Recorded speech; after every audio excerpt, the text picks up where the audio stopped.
something, I'm going to just record this. If you just acknowledge the fact that we're recording it, if everybody's happy with that, then please just acknowledge that. Thank you.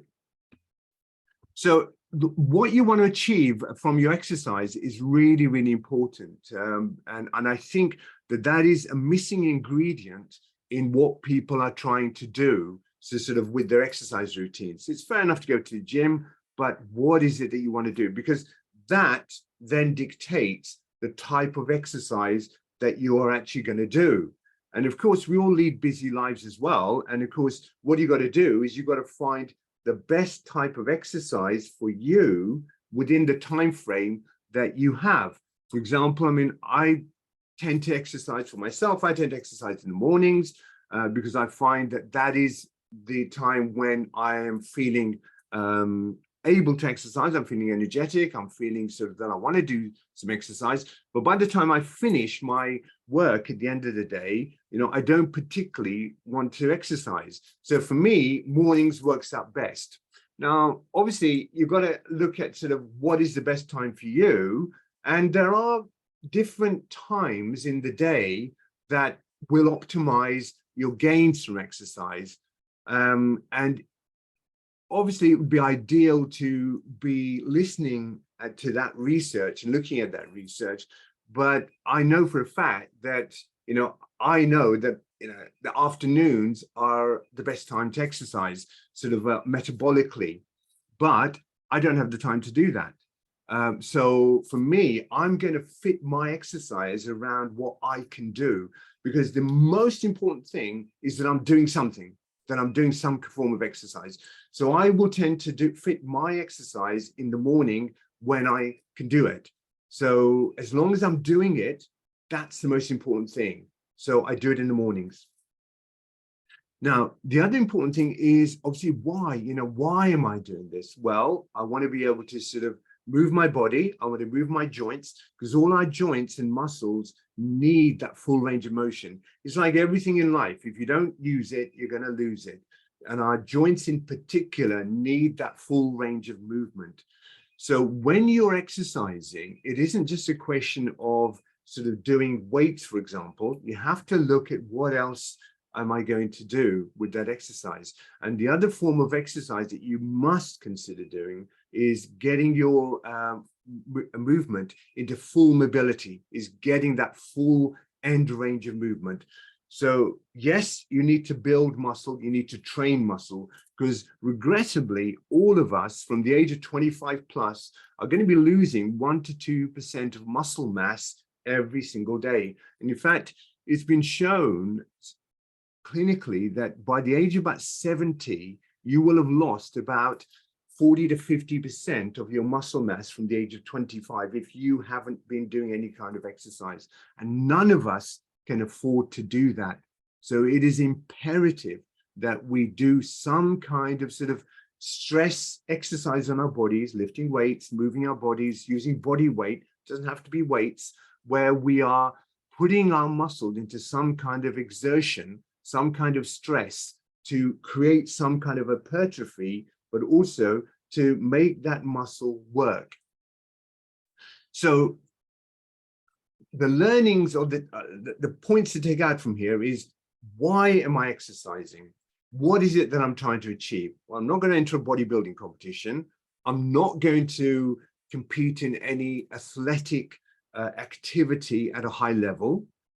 So what is it that I want to do? Well, I want to be able to move my body without hurting.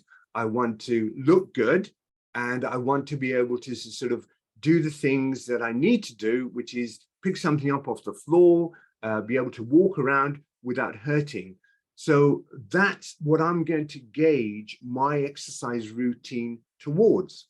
The other thing that is really important that we must look at is we must look at sort of the next thing, which is, of course, age. Because as we age, we need to look at what type of exercise do I need to do for my age.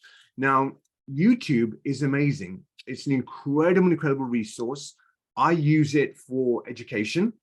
And if you go on there and put in there the best exercises for your age, yeah, you will find a lot of videos out there that will be able to give you some guidance. And what I do is that's what I do. Yeah, is I put in there the best exercises for my age range. Okay, and I will look through them, and then I will sort of choose the ones that I particularly want to have a go at, because there's certain things I want to achieve in my exercise routine. I want to achieve a good range of movement. I want to achieve a good amount of stress on my joints and my muscles. So yes, I will be using weights, and weights for me are some dumbbells, but mostly kettlebells. I use kettlebells. And the reason I use kettlebells is because not only is it a weight, but it's a weight which is on a handle, and it's an unstable weight. And that creates more stress on my muscle, more stress on my joint than just using a dumbbell. Because with a dumbbell, it's a solid piece of weight, it's a solid piece of structure, which means then that when I move that weight, it is I don't create any additional stress on my joint or on my muscle. But if I have a kettlebell, what you'll find when you pick it up and use it is that because of the weight at the bottom of the handle, you're actually going to be creating a little bit more difficulty in moving it around. And that's a good thing, because now you're getting a little bit of extra stress and strain on the joint. And it has been shown that there are two factors that are really, really important as far as exercise are concerned. One is the ability to hold something, the ability to grip something. So grip strength has been shown to be exceptionally important as we age.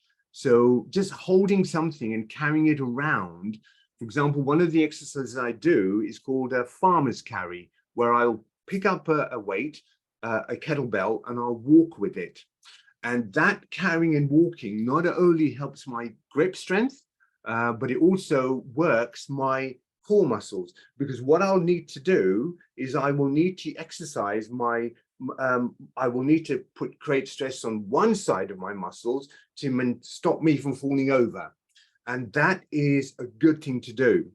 And what you want to do is when you're carrying it is you want to maintain your posture, because posture, for those of you who are patients, I mean, you know that that is the first thing that we look at. The way that you hold your head, the way that gravity, that the way that we are dealing with gravity is so, so important. So a farmer's carry is a great exercise to do where you are holding a weight, because not only does that help your grip strength, but it also exercises the muscles on either side of the spine as well. And you want to maintain a level shoulder stance, and you want to try and hold, not let the weight drop you down. And that's called a farmer's carry. And carrying sort of just one is a good thing to do. Carrying two as well, I do that as well, but I will generally carry just one weight because I want that imbalance to work my body. And so it adds my grip strength. So grip strength has been shown to be exceptionally important as we age, right? It's a good way of sort of checking to see sort of that you're aging well by making sure that you have good grip strength, because we want to be able to pick things up as we age. We want to be able to hold things as we age. And also what that does is it works, if you have good grip strength, it shows that you have good forearm strength, and you have, if you're able to lift something up, it all shows good shoulder. So it's a whole biomechanical chain strength is a good way of checking that. Now, the other thing that's really important as we age are our feet and our legs. It has been shown that the ability to be able to sit up, to be able to sit down and get up, right, from a cross-legged position is an incredible marker for how well you are going to age. There was a documentary where I think it was presented by Angela Rippon, and she spoke, and there was, the whole episode was dedicated to aging and the best ways of gauging aging.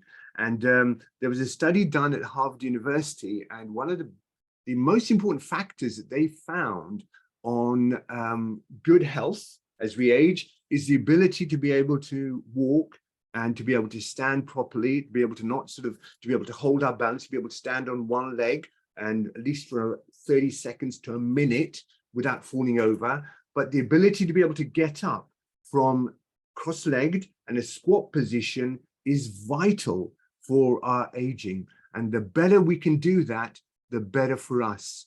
So do test yourself, have a go. And I know that even now, right, I find it a struggle to get up from a cross-legged position, to go from cross-legged without using my arms to help me to go from a cross-legged sitting position to standing up. But it's something that I'm working on because it is such an important factor for our health. So grip strength and legs, strength of legs and feet, are how our feet perform, are really, really important, which is one of the things why when you come to me, I look at your posture as far as your headed position is, and also your feet, because the biomechanics of your foot are so important. This is a stress that goes on in your body. And that is why I pay particular attention to that when you come to me.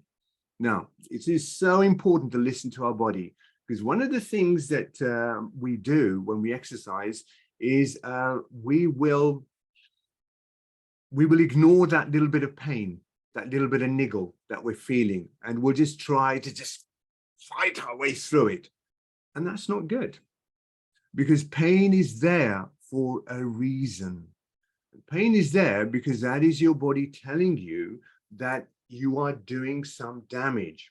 So when we're exercising, it is very, very important to listen to that pain.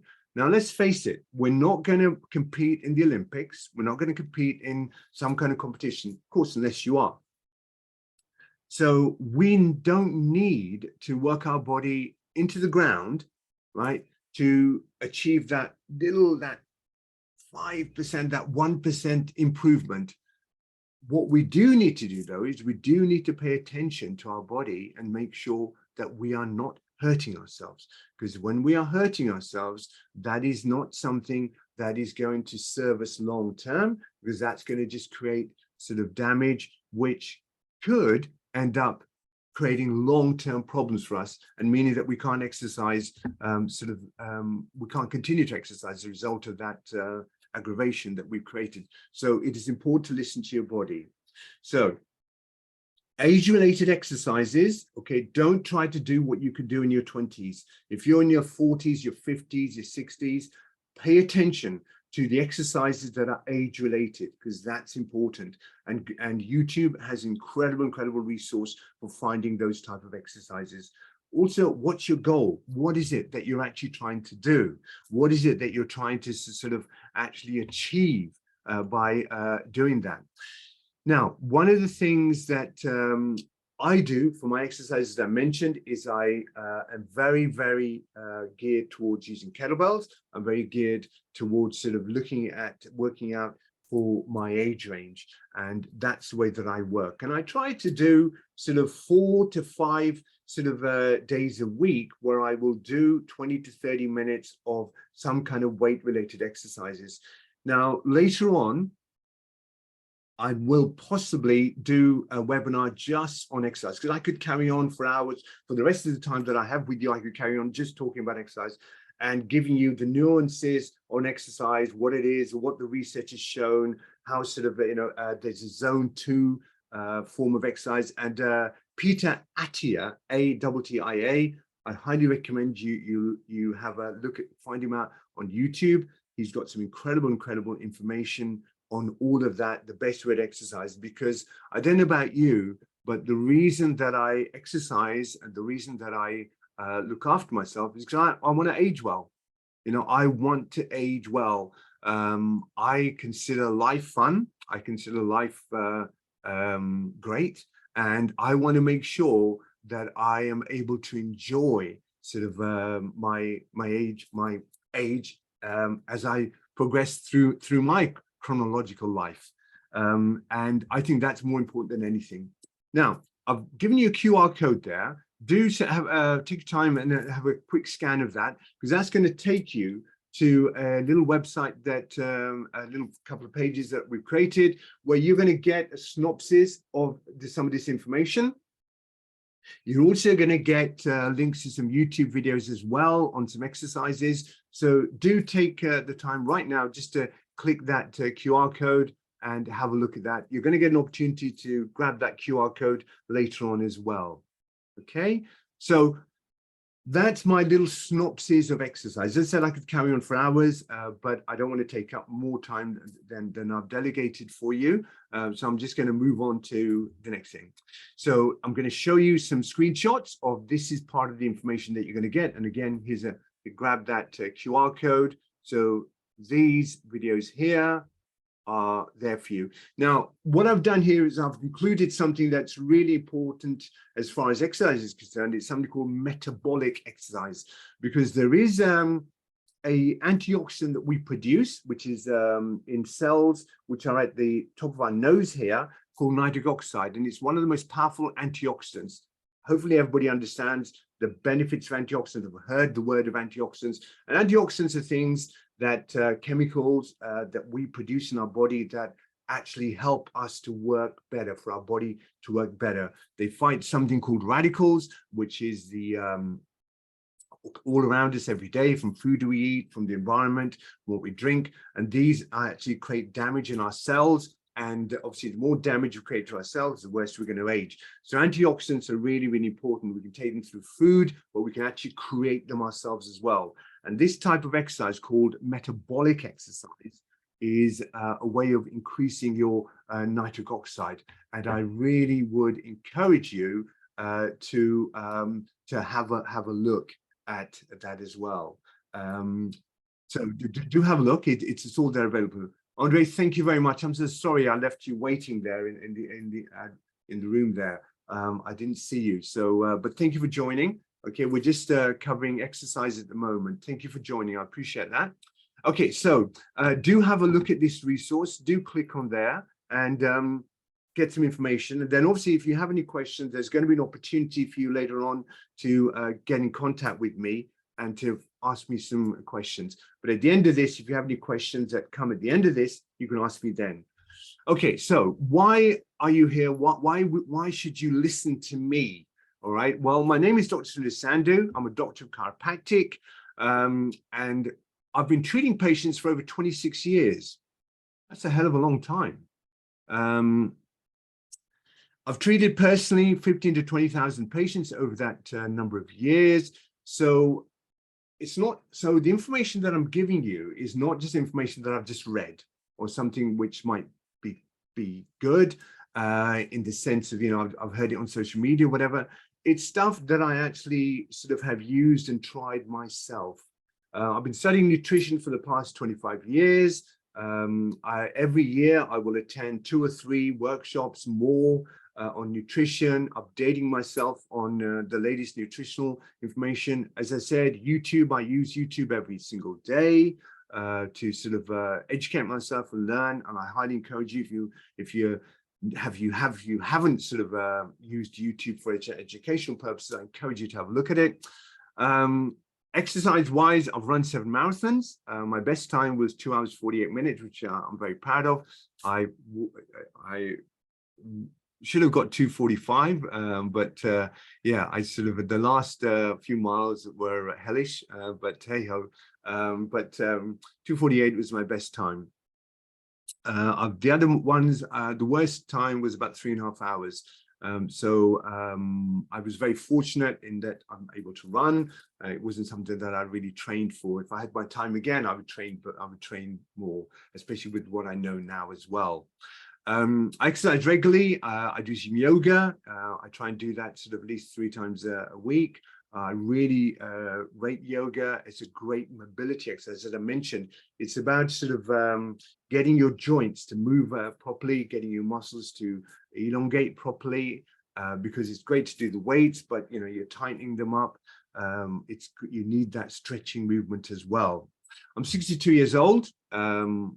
If I say so myself, I think I like a pretty good for my age, and I want to continue to look good for my age, and because one of the important factors for me is that aging is inevitable for all of us, but how we age is absolutely in our control, and it is important that I feel that we value our life and we value sort of our health as well.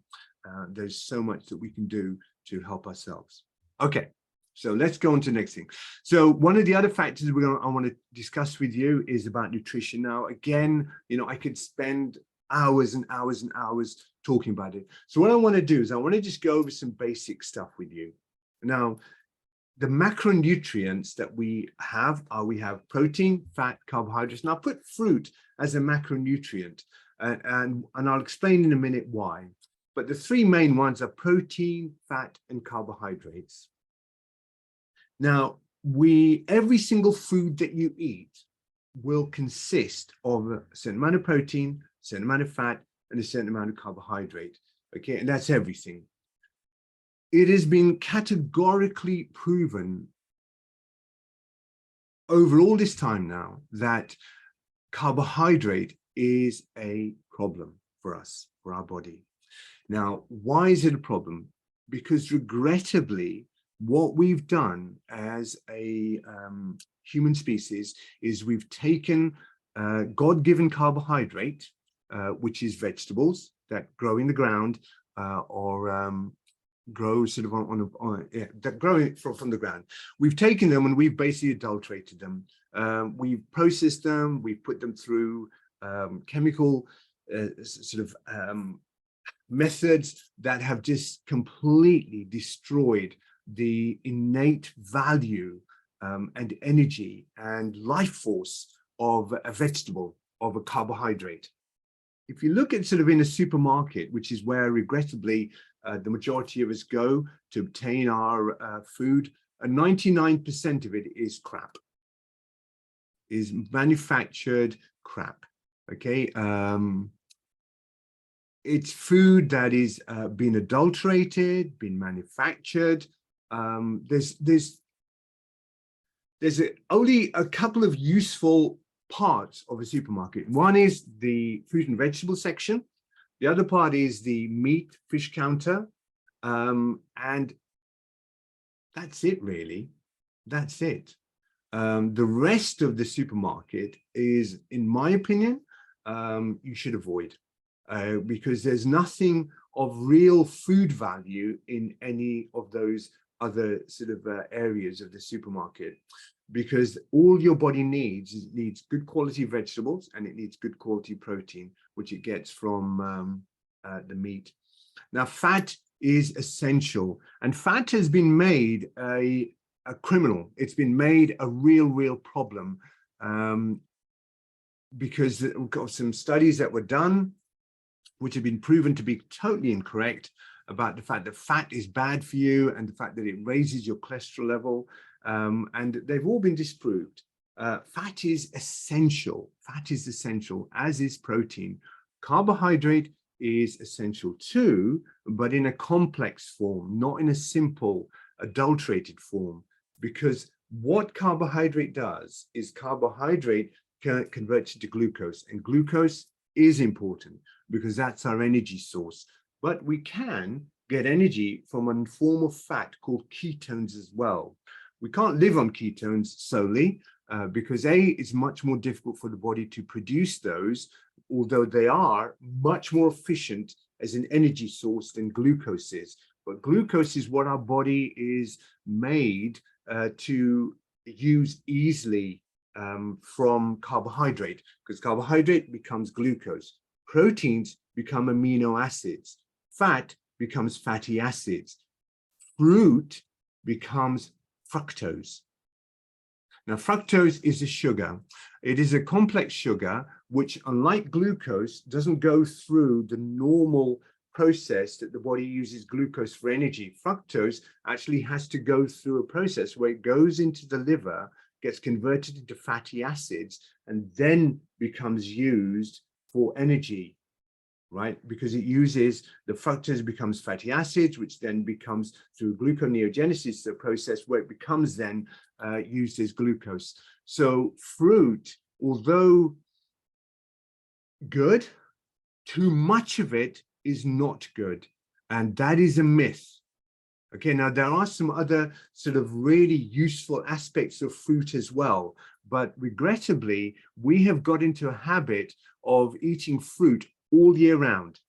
Now, fruit should be a seasonal thing. It should be something that we pick in season, not something that's grown sort of halfway across the world out of our season, right, that we then eat all year round. So food is something that I would encourage you to be careful with the amount you eat. Now, absolutely, right? Berries, for example, incredibly good for you because of sort of various sort of ingredients, various sort of antioxidants that they contain, especially in the skin. It's the color that's really useful, because the color is contains these sort of phytophenols, which are really useful as antioxidants. And in fact, grapes are famous because there's something in antioxidant called resveratrol. And resveratrol is one of the main factors that a gentleman called Dr. David Sinclair, check him out on YouTube, Dr. David Sinclair. If you are really interested in aging well, then I would highly encourage you to check out a guy called Dr. David Sinclair on YouTube. Because his whole research is all about anti-aging in the best way. And one of the things that he absolutely encourages is for you to take resveratrol. Now, grapes are famous for resveratrol, but that doesn't mean sort of the alcohol, because obviously with that alcohol you're actually taking sugar as well in the form of ethanol. So yes, fruit's important, but you want to keep it to a minimum. So what is it that you should actually sort of have?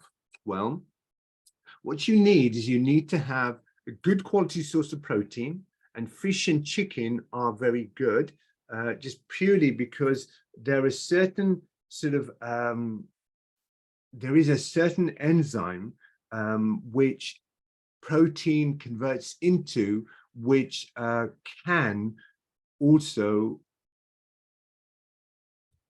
accelerate aging as well. So too much protein is not that good for you, but you absolutely need protein, because protein, the 9 essential amino acids that your body does not make, there's 20 in total, but there's 9 essential amino acids your body doesn't make. And you need to take high quality protein, right, that gives you those 9 amino acids. And I know that vegan and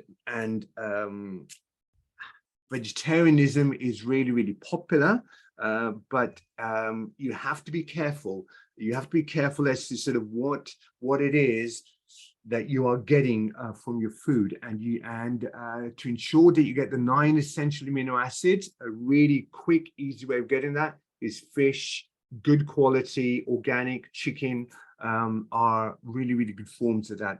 I particularly enjoy game, venison in particular. Why? Because it's cold. It doesn't contain sort of the huge endorphins of fear. And I mean, when an animal is killed in a normal abattoir, I mean, it's fearful. And the amount of adrenaline that it has in its body is still in the meat when it's slaughtered.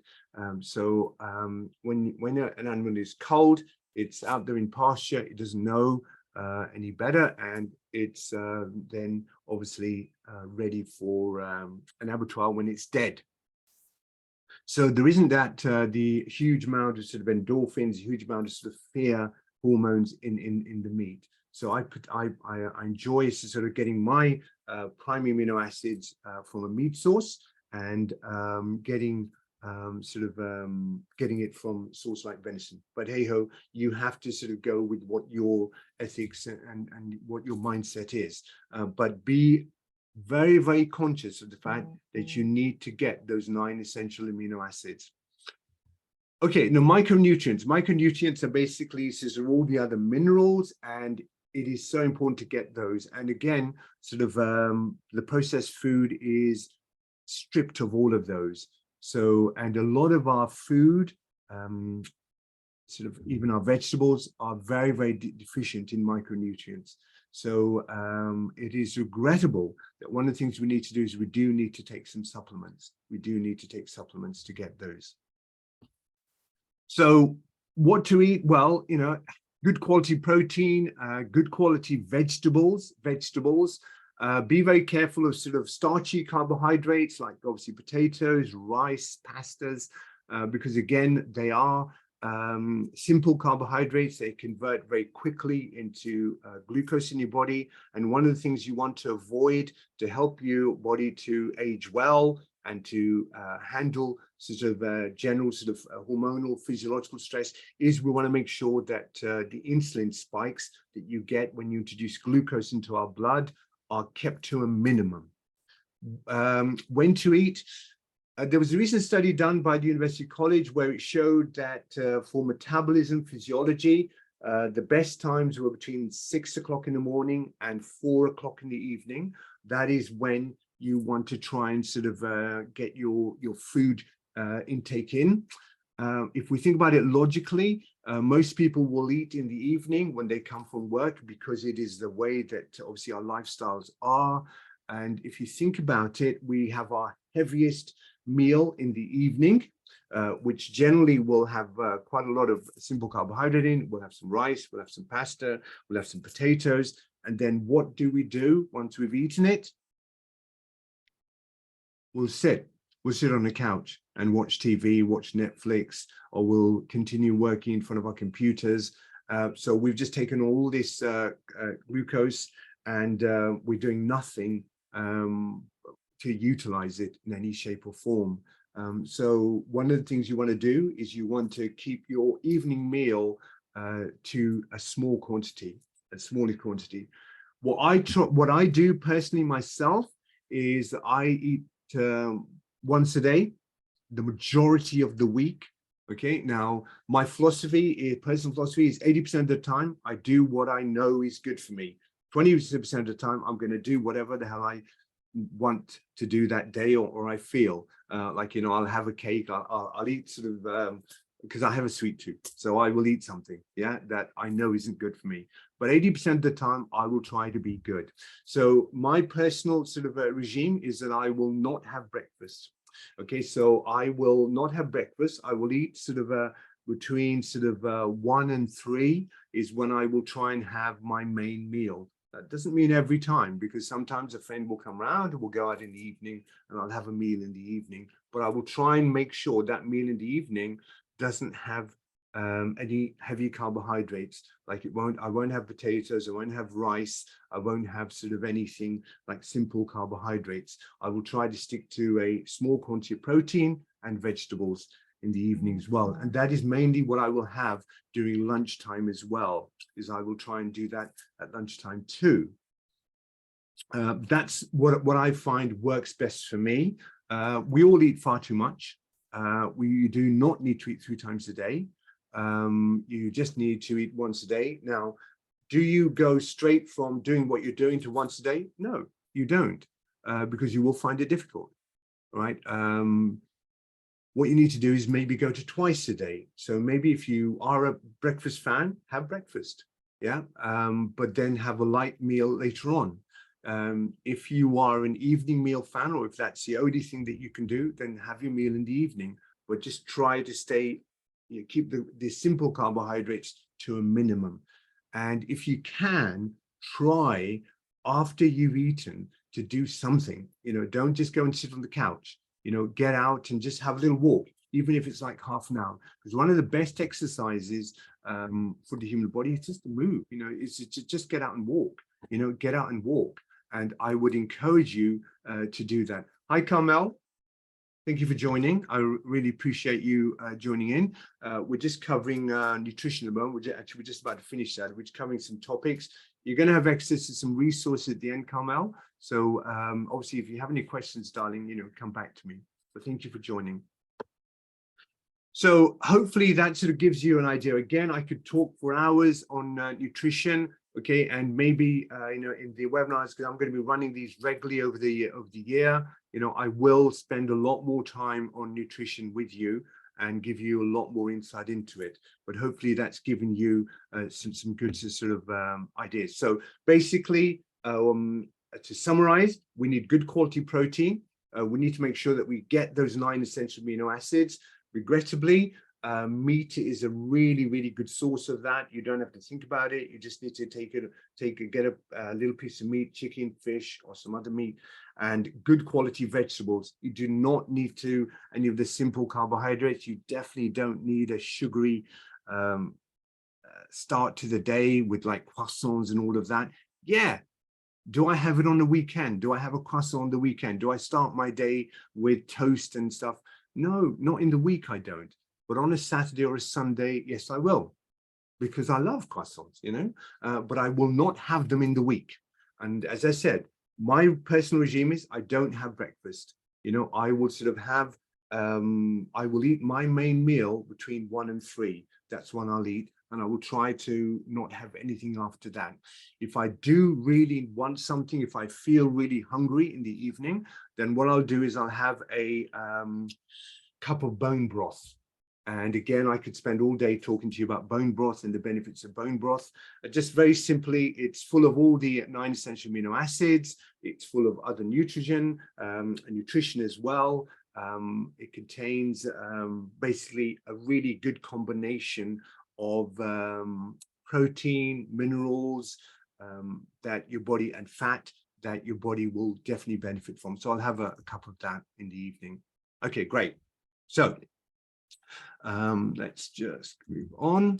So the different eating plans, vegetarian, vegan. Well, I personally, I'm not going to go into the ethics of being a vegan or a vegetarian. Again, this is that's a talk for another day. I particularly don't agree with vegetarian or veganism. That's my personal feelings. Why don't I agree with it?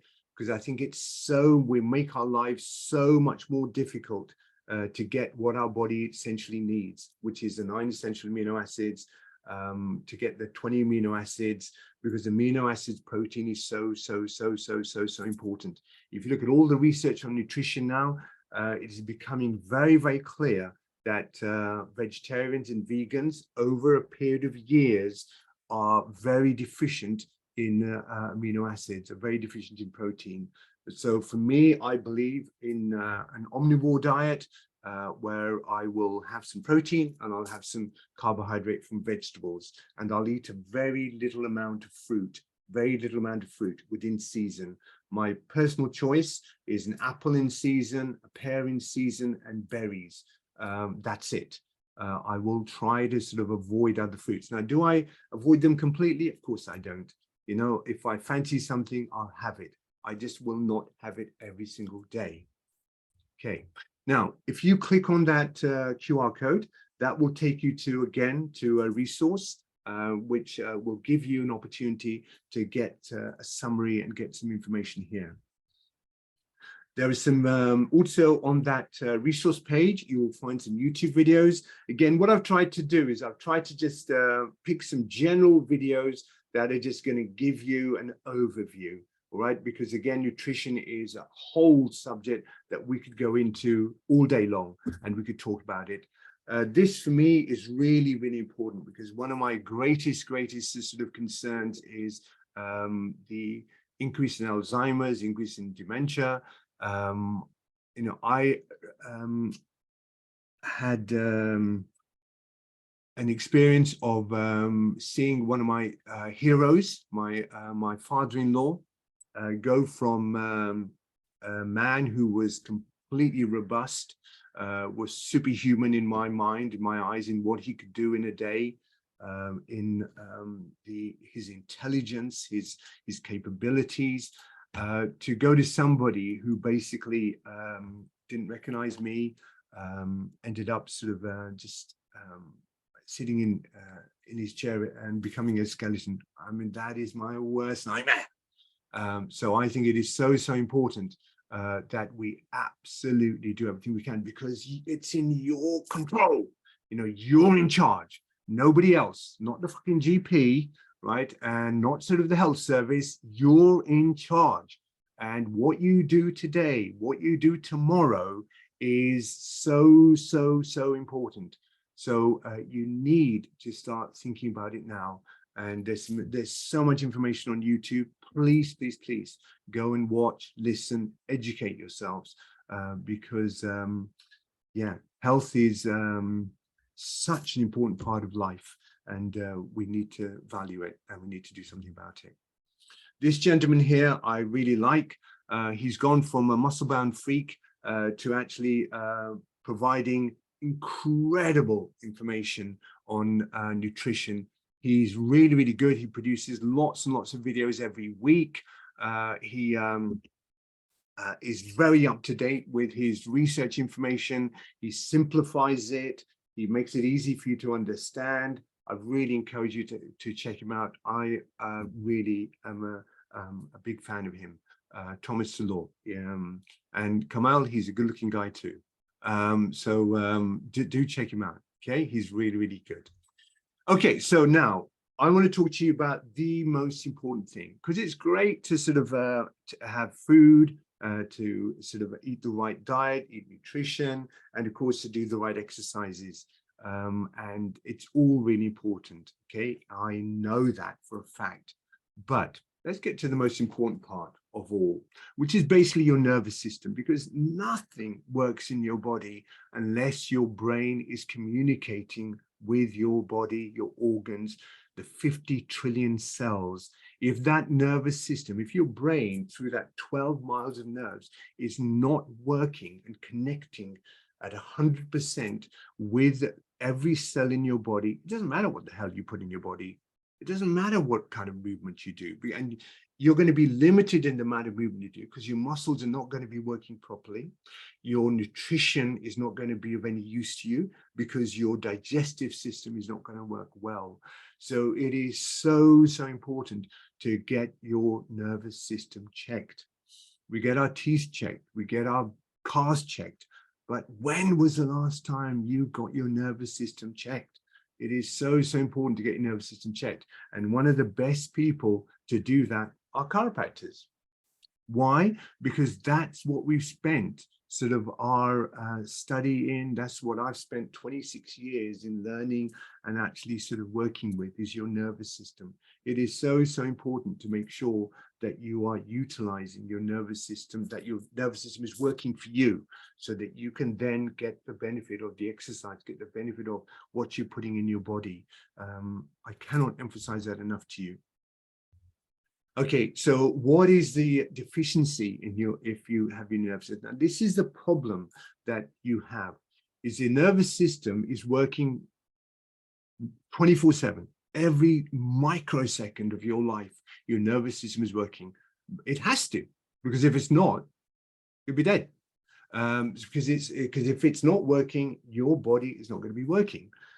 The problem we have is that it is not very good always in telling you that, hey, there's a problem with me. And the way it does that is sometimes can be missed. We can have a little bit of weakness. We can have a little bit of fatigue. We can have sort of a little bit of sort of limitation in some movement, right, which comes up over time.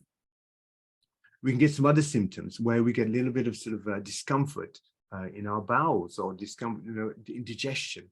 Just these little sort of signs that come to us, and we just ignore them.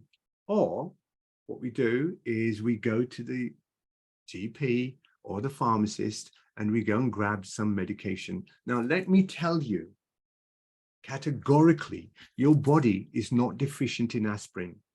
Your body is not deficient in paracetamol. Okay, that is not what your body friggin' needs.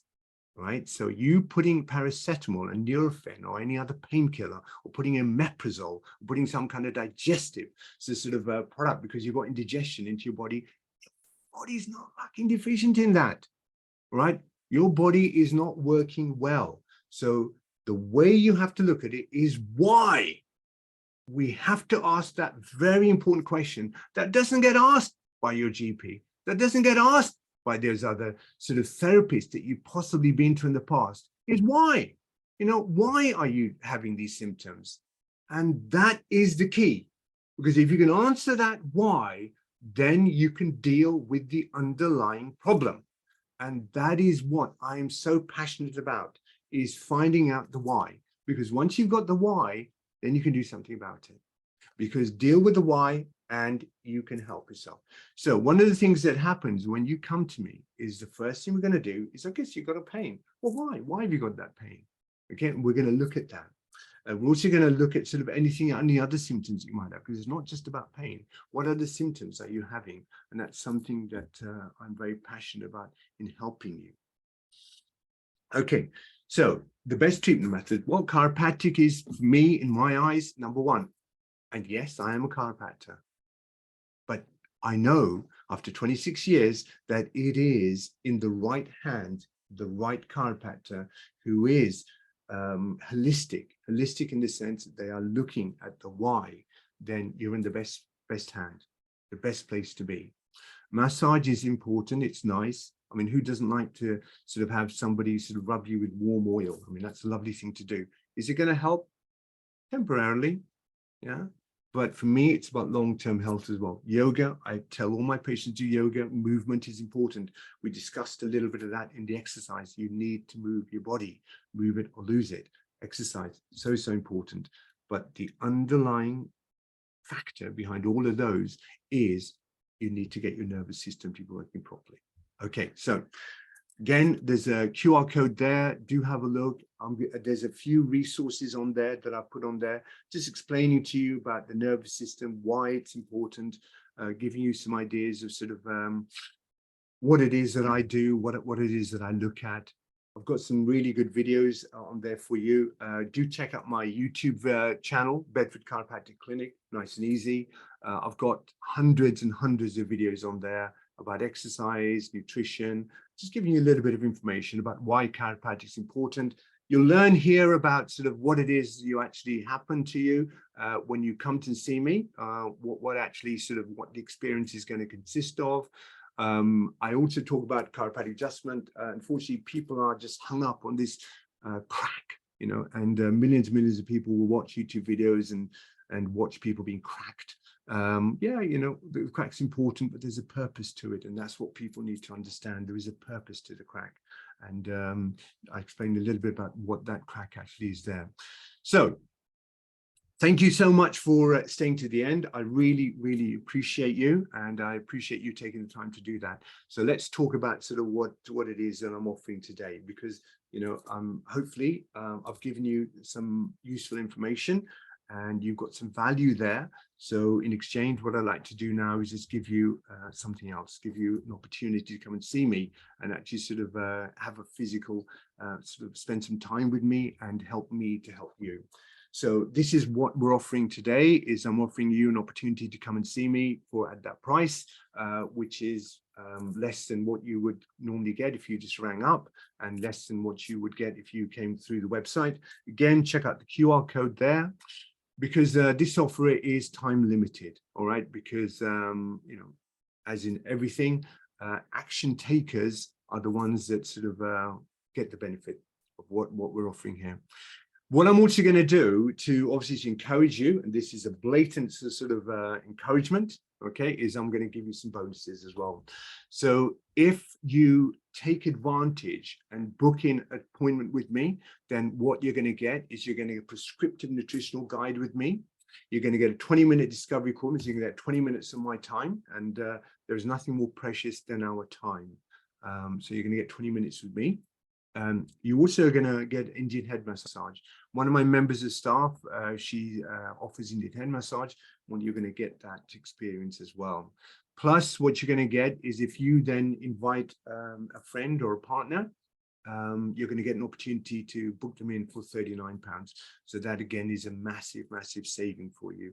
But, and this is a big but, you have 24 hours. So 24 hours from now, right, that offer will end, right? So you click that QR code or call me on that number. I have that phone handy.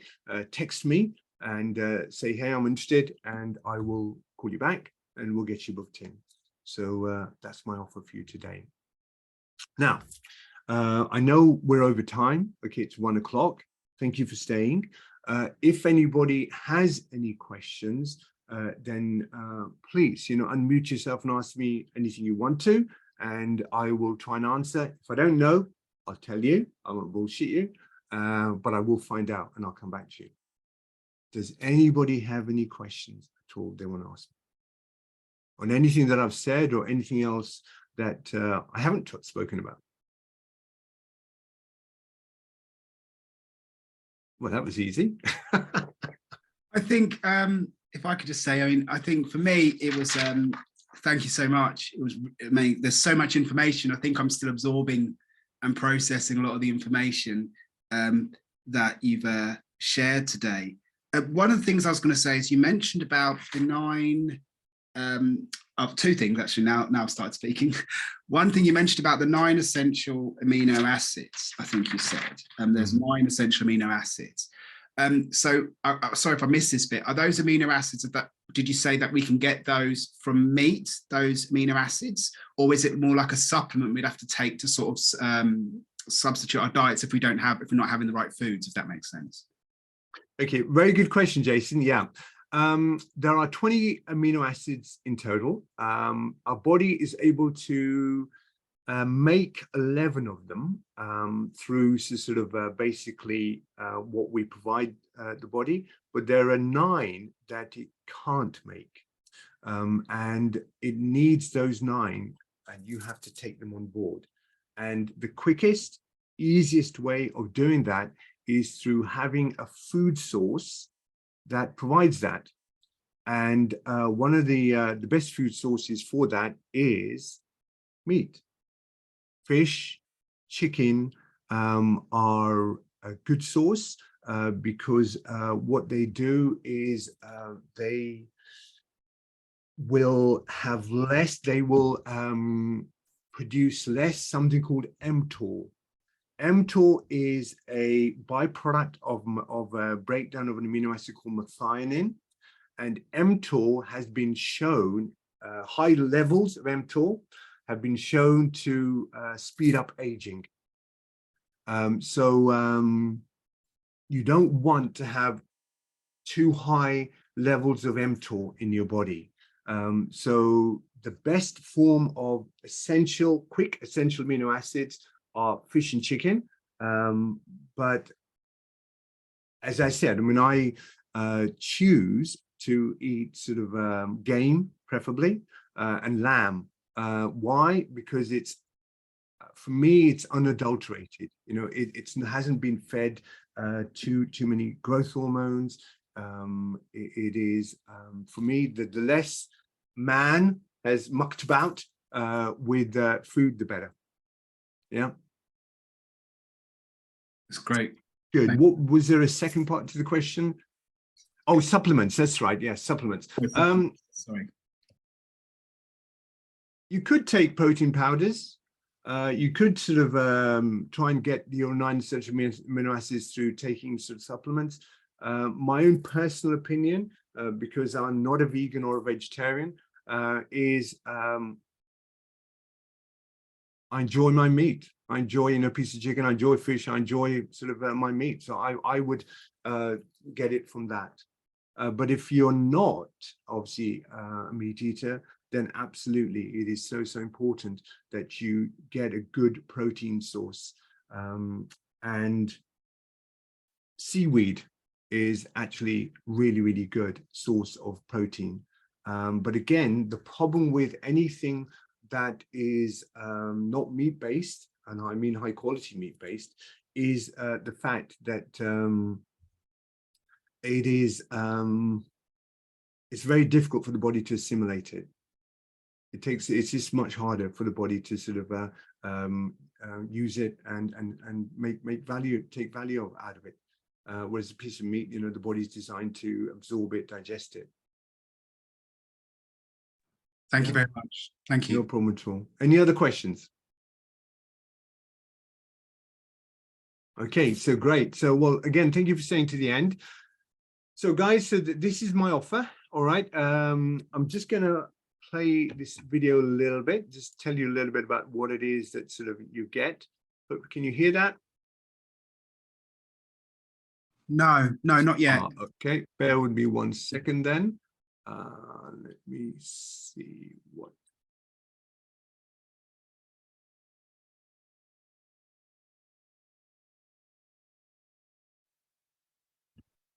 first come in, you're going to be You hear asked that to fill now? in a form. Yeah. That form is just going to give us some details, basic details about you. You're then going to be taken through with one of my very experienced members of staff.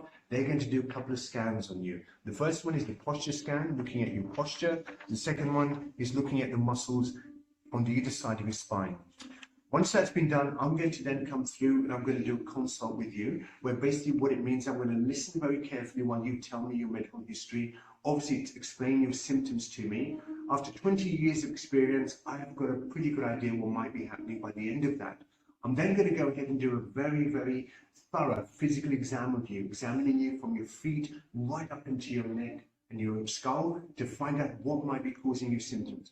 Remember that where you're feeling the pain is not necessarily where the problem is coming from. My job is to find out exactly where that problem is coming from, because what we're trying to do is we're trying to find out how these 12 miles of nerves are actually in some way affecting your symptoms.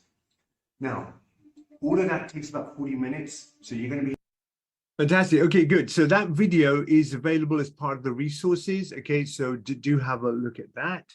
And I look forward to helping you. Thank you so much. I really appreciate you coming on. Okay. And yeah, I mean, I will be doing these on a monthly basis. This was the first run. I think I messed up. I think I'd used a different link, but hey ho, you know, it's a learning process, isn't it? We'll get that right next time. But at least, you know, we've done, I've gone through it. Hopefully you got some value out of it.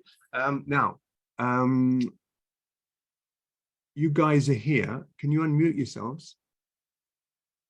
Okay, let me just stop recording for a minute. And then I would love you to talk to me.